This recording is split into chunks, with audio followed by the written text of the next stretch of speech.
નમસ્કાર.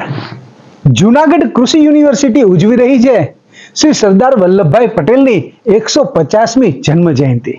ગુજરાતના પનોતા પુત્ર, લોખંડી પુરુષ અને અખંડ ભારતના શિલ્પી ઘડવૈયા એવા સરદાર વલ્લભભાઈ પટેલને આજના દિવસે સત સત નમન, વંદન અને સાથે પુષ્પાંજલિ. નમસ્કાર. જૂનાગઢ કૃષિ યુનિવર્સિટી ઉજવી રહી છે શ્રી સરદાર વલ્લભભાઈ પટેલની 150મી જન્મ જયંતિ. ગુજરાતના પનોતા પુત્ર અને અખંડ ભારતના શિલ્પી શ્રી સરદાર વલ્લભભાઈ પટેલને સત સત નમન, વંદન સાથે પુષ્પાંજલિ. લોહ પુરુષ શ્રી સરદાર વલ્લભભાઈ પટેલ હંમેશા લોકોના હૃદયમાં વાસ કરે છે.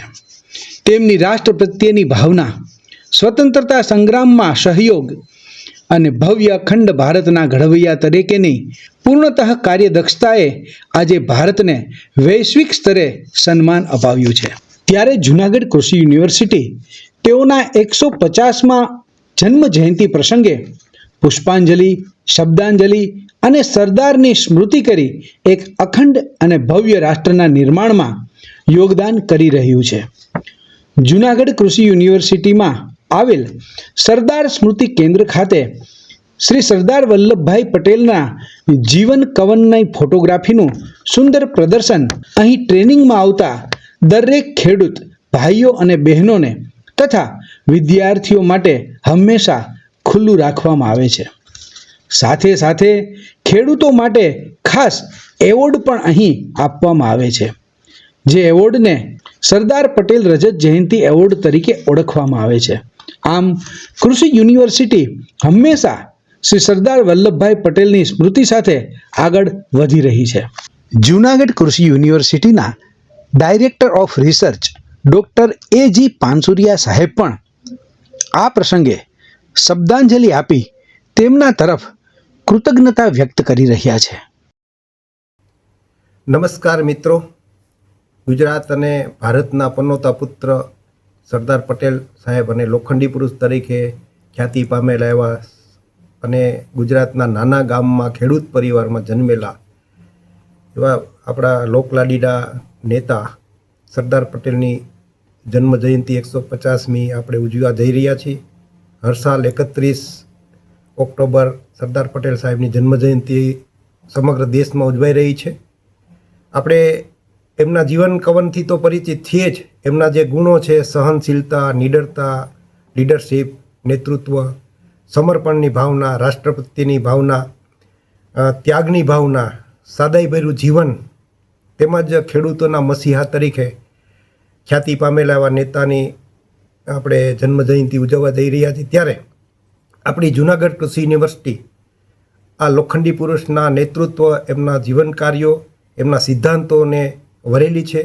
એમના સિદ્ધાંતો ઉપર કામ કરેલી, ખેડૂતોના હિતમાં કામ કરી રહેલી છે. ત્યારે આ કૃષિ યુનિવર્સિટીમાં આવતા ખેડૂત ભાઈઓ બહેનો તથા વિદ્યાર્થીઓ એમના જીવન કવન અને એમના જીવન દર્શનથી પરિચિત થાય, એમના ગુણોથી અવગત થાય, એમની કાર્ય પદ્ધતિથી અવગત થાય, એ હેતુથી આપણે સરદાર સ્મૃતિ કેન્દ્ર ખાતે એક સરદાર સાહેબના જીવન ચરિત્રને લગતો એક સંગ્રહ મ્યુઝિયમ કરેલું છે. અને જે કોઈ ખેડૂત ભાઈઓ અથવા તો વિદ્યાર્થીઓ તાલીમ અર્થે અહીંયા મુલાકાતે આવે છે ત્યારે એમને મ્યુઝિયમ બતાવવામાં આવે છે, જેથી કરીને એમના જીવન દર્શનથી બધા અવગત થાય, એમમાં રહેલી એક શક્તિ છે, એમના રહેલા એક ગુણો છે, એમની કાર્ય પદ્ધતિ છે, એ જીવનમાં ઉતારી શકે, એમાંથી કંઈક પ્રેરણા લઈ શકે, એ હેતુથી આપણે યુનિવર્સિટીમાં એક મ્યુઝિયમ કરેલું છે. સમગ્ર દેશમાં એમની ઉજવણી થાય છે. આપણા ભૂતપૂર્વ મુખ્યમંત્રી તેમજ હાલના જે આપણા માનની વડાપ્રધાન આદરણીય નરેન્દ્ર મોદી સાહેબ એ પણ સરદાર પટેલના જીવન કવનને વિશ્વ લેવલે ખ્યાતિ અપાવવા માટે ભરપૂર પ્રયાસો કરી રહ્યા છે. સ્ટેચ્યુ ઓફ યુનિટી એમનું જીવંત ઉદાહરણ છે આપણી સમક્ષ. એવી જ રીતના કૃષિ યુનિવર્સિટી પણ દર વર્ષે 31મી ઓક્ટોબરે આ મહાન નેતાની, લોખંડી નેતાની જન્મ જયંતિ નિમિત્તે એમના સ્ટેચ્યુને પુષ્પાંજલિ અર્પણ કરીને આપણે પણ જન્મ જયંતિ એ જ રીતે ઉજવી છે. આપણે 150મી જન્મ જયંતિ આપણે અપેક્ષા કરીએ કે અહીં આવતા ખેડૂતો, ભાઈઓ બહેનો, વિદ્યાર્થીઓ તથા અહીંનો સમગ્ર કર્મચારીગણ તથા આપણા આદરણીય કુલપતિ સાહેબ પણ આ સાથે સંકળાયેલા છે. તો આપણે સૌ એમના જીવન કાર્યમાંથી, એમના ગુણોમાંથી પ્રેરણા લઈ અને આપણે જે કઈ જગ્યાએ આપણી ફરજ બજાવીએ છીએ, આપણી કામગીરી કરીએ છીએ, એમાં પ્રેરણા લઈને આપણે થોડુંક જો અમલીકરણ કરીએ તો પણ આપણે રાષ્ટ્રભાવનામાં આપણો યોગદાન આપી શકશું, આપણા રાષ્ટ્ર વિકાસમાં યોગદાન આપી શકશું અને આ મહાન વ્યક્તિને આપણે જે યાદ કરીએ છીએ એ યાદ કર્યું મારી દ્રષ્ટિએ સાર્થક થયું ગણાશે. અસ્તુ. જય હિન્દ.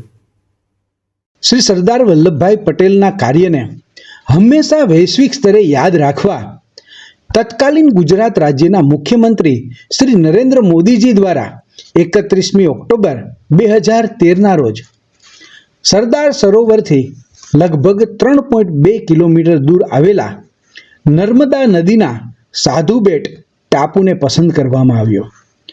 સરદાર સાહેબની 597 ફૂટ ઊંચી ધાતુની મૂર્તિ બનાવવામાં આવી. સમગ્ર ભારત વર્ષના ખેડૂતો પાસે રહેલા બિન ઉપયોગી ઓજારોનો ઉપયોગ તેમની અંદર કરવામાં આવ્યો. લગભગ 5 લાખ ખેડૂતોએ આ કાર્ય માટે ઓજારો આપ્યા. માનનીય નરેન્દ્ર મોદીજીની દીર્ઘદ્રષ્ટિ, દૂરંદેશી અને સરદાર સાહેબની રાષ્ટ્રભક્તિ અખંડ ભારતના શિલ્પીને વૈશ્વિક ઓળખ અપાવવા સમૂહ આ કાર્ય કરવામાં આવ્યું. સ્ટેચ્યુ ઓફ યુનિટીની ભેટનો ખૂબ મોટો પ્રોજેક્ટ 31મી ઓક્ટોબર 2018માં સંપૂર્ણ કરી સમગ્ર રાષ્ટ્રને સમર્પિત કર્યો. આજે સમગ્ર વિશ્વની સૌથી ઊંચી મૂર્તિ એટલે કે ઊંચું સ્ટેચ્યુ વિવિધ કીર્તિમાન સાથે શ્રી સરદાર વલ્લભભાઈ પટેલ લોહ પુરુષનું અડીખમ યાદ બની અને ઊભું છે. ત્યારે સમગ્ર વિશ્વ આ વૈશ્વિક મહાનાયક તરફ આકર્ષાઈને આવે છે અને પ્રેરણાઓની યાદી સાથે સ્ટેચ્યુ ઓફ યુનિટીને યાદ કરે છે. તો ચાલો આપણે પણ આ ભવ્ય અને દિવ્ય લોહ પુરુષ સાથે સાથે અખંડ ભારતના ઘડવૈયા એવા શ્રી સરદાર વલ્લભભાઈ પટેલના આ જન્મદિવસને યાદગાર બનાવીએ. સાથે સાથે વાત કરવામાં આવે અખંડ ભારત, એક ભારત અને શ્રેષ્ઠ ભારતના નિર્માણ તરફ આપણે આગળ વધીએ. નમસ્કાર.